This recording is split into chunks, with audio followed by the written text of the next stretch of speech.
भाव ही सब कुछ होता है। भाव अगर आपके अंदर है तो भगवान मिल जाएंगे।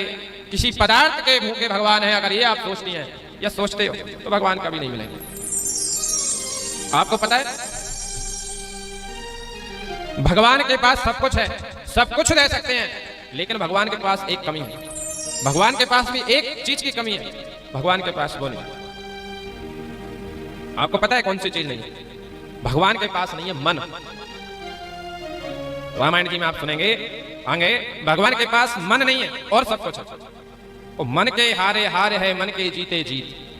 भैया हम जब संसार में फंसे हैं तो मन से ही फंसे। इस संसार से निकलना है तब भी मन से ही निकलेंगे, क्योंकि मन जो है ना वो इस रथ का सबसे दौड़ने वाला तेज है।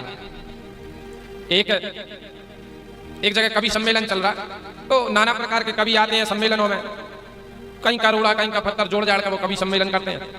तो एक संत भगवान पहुंचे, उन्होंने देखा कि कवि सम्मेलन चल रहा है, उन्होंने किसी के हाथ खबर भेजाई कि अगर हमको भी बोलने का मौका दिया जाए तो हम भी कुछ सुना दें।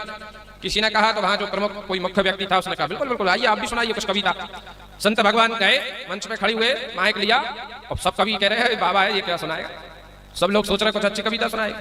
बाबा जी लगे, मेरा मन कभी दिल्ली कभी लंदन, मेरा मन कभी दिल्ली कभी लंदन, मेरा मन कभी दिल्ली कभी लंदन, मेरा मन कभी दिल्ली कभी लंदन, मेरा मन कभी दिल्ली कभी लंदन, मेरा मन कभी दिल्ली कभी लंदन। बहुत देर हो गई। कुछ कवियों ने कहा महाराज क्या है जो कभी दिल्ली कभी लंदन, आगे भी तो बोलो, मेरा मन कभी दिल्ली कभी लंदन। बाबा जी बोले अरे मूर्खो, मन की स्पीड देखो, 1 सेकंड नहीं लगा लंदन पहुंच जाता, 1 मिनट नहीं लगे लौट का जाता दिल्ली। मेरा मन कभी दिल्ली कभी लंदन। बैठे बैठे हम तुरंत सब में घूमे आएंगे। ये मन की सबसे तेज गति।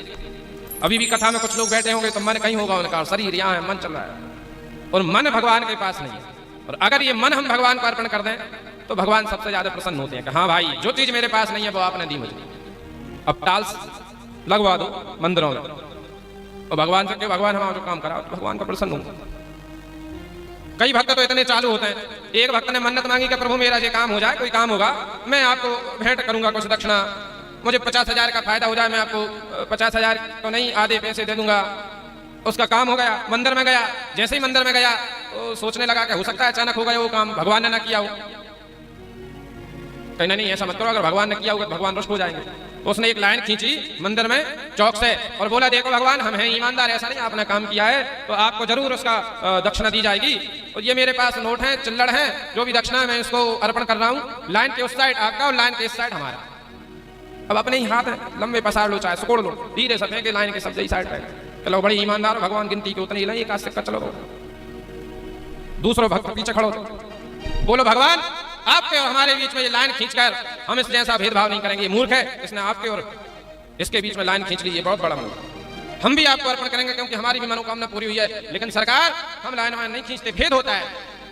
वो कहने लगा भैया जो कैसे अर्पण करें, तो वो बोलो सुनो प्रभु अब मंदिरों में कहा बैठे हो, मंदिरों में तो मूर्ति रहती है, आप तो त्रिलोकीनाथ ऊपर रहते हो, हम आपको ऊपर भेंट कर रहे हैं, जितना आप लेना वो ले लेना, बाकी हमारा रहे। तो भाई साहब चले तो ऊपर डाल दे, सब चिल्लड़ नोट नीचा चले और प्रभु 1 भी रुपया नहीं रहता यार।